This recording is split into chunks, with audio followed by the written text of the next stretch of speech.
Good session at the gym, feeling pumped. So back to the original question, what's better for you between full fat normal Coke and Diet Coke? What's going on YouTube, it's Jason and welcome to day 13. So nothing crazy planned today, just a standard day. Deep work, some more reading of my book, which I'm really enjoying by the way. I've got to give you guys a review at the end of the month. I want to go to the gym later and do upper body as per, but first I want to leave you with this question. What is better for you? Coke or Diet Coke? This is not a trick question. I'm genuinely going to do an Instagram reel around this tonight, and I'm going to answer that question at the end of this video. So deep work started for me today with content research. To do this, I look through various influencers to see what's trending at the moment. Classic Bartlett. Then it's time to update the content spreadsheet, and then it's time for Why We Sleep. Honestly, I keep saying this book is lit. So today was very much an in and out session, nothing long. So I started on cable flies as per. I moved on to weighted dips.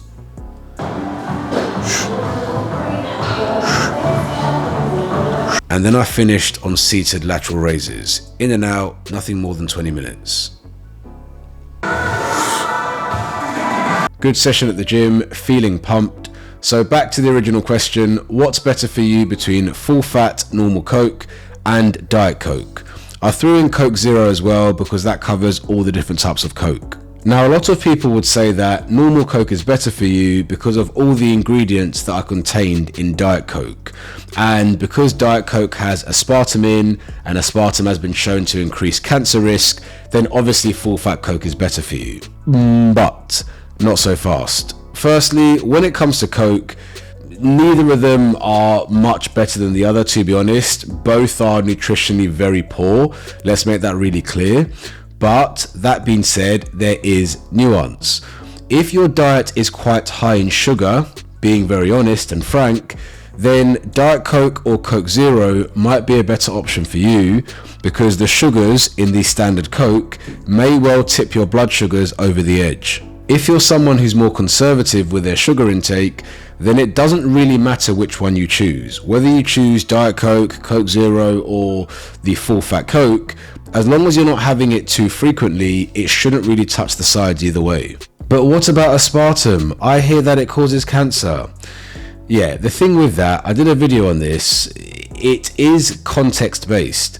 Two things to bear in mind is, number one, a lot of the studies done on aspartame and general artificial sweeteners are done on rats, and rats have a reputation of being more cancerous as animals. I.e., although these studies can offer us some insights, we should note that rats are much more prone to developing cancers than humans are. The second thing to note is that when something is carcinogenic or presenting a greater cancer risk, it is actually linked to how much of that thing you consume. And so in aspartame's case, the studies that show that it could present some cancer risk are dealing with quantities of aspartame that are equivalent to 12 cans of Coke per day.